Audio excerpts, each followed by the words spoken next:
gentlemen, rock and roll. MTV. Three initials that may not mean much in today's rapidly evolving world of streaming media, but there was a time when, for many, MTV meant everything. From musicians who dreamed of stardom to everyday kids across the country trying to keep up with what was cool. The music, clothing, the language and style. For most kids in the US who grew up in the 80s and 90s and even into the 2000s, MTV had an enormous influence on pop culture. Almost too big to even describe. For young adults and kids growing up during this time, this became known as the MTV generation. And if you wanted to make it big as a major musical act, you had to have music videos on MTV. And the record companies were pouring millions into making music videos, which essentially acted as small advertisements for driving up record sales and live music ticket sales. For example, Michael and Janet Jackson's Scream video in 1995 cost $7 million to make, which would be around $10 million today. And the Guns N' Roses Estranged video in 1993 cost a cool $5 million. But that was then and this is now. A shell of its former self. MTV has now shut down nearly all of its channels. So what happened? How did one tiny little cable channel become such a staple in American culture, and how did it all come tumbling down? And is MTV going away forever, or will it be able to make a resurgence? A few seconds away from switching to the redundant sense sequencer. At 12:01 a.m. on August 1st, 1981, MTV went on the air for the very first time.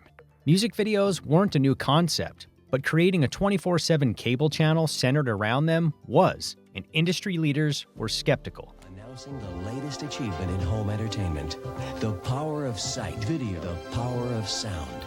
MTV Music Television. At the time, cable TV was still in its early development, and with the US in the middle of an economic recession, the music industry overall was struggling. In 1982, for example, overall music sales were down 50% from the previous year. So to many so-called experts, the idea of a 24-hour-a-day music channel may have sounded laughable. But they were wrong. Very, very wrong. The channel was practically an overnight success and began to drive up cable subscriptions by having musicians tell people to call their cable company and demand they carry the network by saying, "I want my MTV." I want my MTV. The band Dire Straits would even feature the line in one of their songs, which, of course, was accompanied by a very successful music video. Just a few years after launching, MTV was a huge hit, earning $27 million in 1983 and over $42 million in 1984, beating all other cable networks in advertising revenue. In 1985, then media giant Viacom would buy the network along with premium network Showtime for a reported $667.5 million. Throughout the rest of the 80s, MTV would continue to dominate, pushing its own revenue along with record sales. VJs became household names, and the influence of the network would keep growing exponentially. Image was now at least as important as sound when it came to having success in the music industry, and record companies were investing millions into the artists they believed in. Careers were launched and could be taken to new heights based on the success of a video. Pop artists like Prince, Michael Jackson, and Madonna blew up as the decade progressed, and the hair metal scene exploded with bands like Poison, Rat, and Motley Crue regularly debuting big-budget videos and driving fads across the country. By the late 1980s, even heavier bands would have their own outlet on Headbangers Ball, and rap and hip-hop, which would soon dominate the network, was showcased on Yo MTV Raps. By now, MTV News had also made its debut, and the channel's annual music awards show was a must-see, with major artists putting on legendary and sometimes controversial performances that are still talked about today. Who can forget the time Nirvana bassist Chris Novoselic took a hit to the face after throwing his bass guitar into the air and losing sight of it as it came back down? Or when comedian Andrew Dice Clay received a network ban after telling his dirty nursery rhymes live on TV. That one might be on MTV though. I mean, what were they expecting? The 90s picked up where the 80s had left off, with hard rock and synth-heavy pop dominating. But a major culture shift was coming. By mid-1992, both hip-hop and grunge had been given an enormous push on the network, and the new era of MTV was now in effect. Much of what was considered cool just a year or two prior was now old news, and acts like Dr. Dre and Snoop Dogg, Pearl Jam, Red Hot Chili Peppers, and of course Nirvana now had multiple videos in heavy rotation. Adult animation had also been given a push on the network, along with many other non-music video programs. But something else was about to begin to take over. A glimpse into what someday would become the main focus of the network: reality TV. That same year, The Real World made its debut and quickly became an enormous hit. Similar shows like Road Rules would soon follow, and reality TV would begin to take a bigger and bigger chunk of MTV's airtime.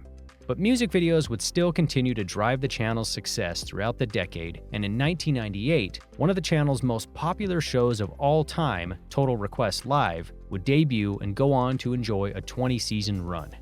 By the mid-2000s, technology was rapidly evolving, and the ability to stream video content online was quickly becoming a reality.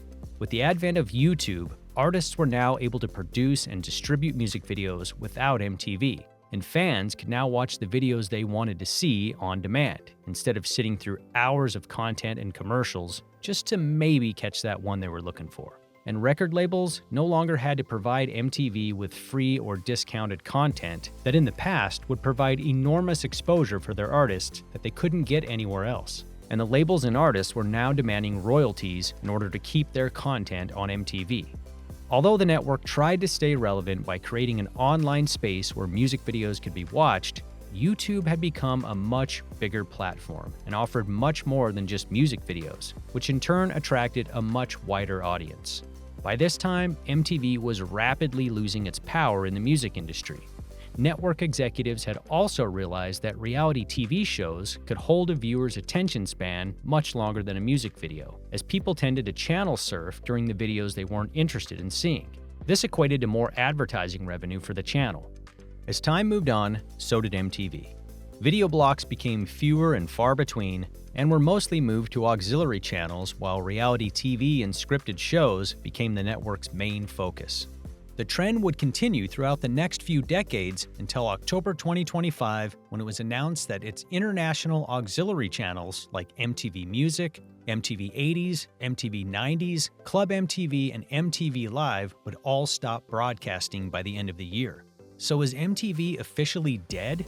Not exactly. As of February 2026, its main channel still remains, with its focus almost entirely on reality TV and reruns. And auxiliary or music-only channels are still broadcasting in the US and Canada, at least for now. As for MTV making a potential comeback, according to Bloomberg, the CEO of MTV's now parent company, Paramount, plans on looking for a way to revive the once iconic brand, and is talking to music industry figures and major companies about strategic partnerships. Thanks for watching, and let me know your thoughts below. Do you think it's even possible that MTV could make a comeback? And what would it even look like in today's climate? And what are some of your all-time favorite MTV moments?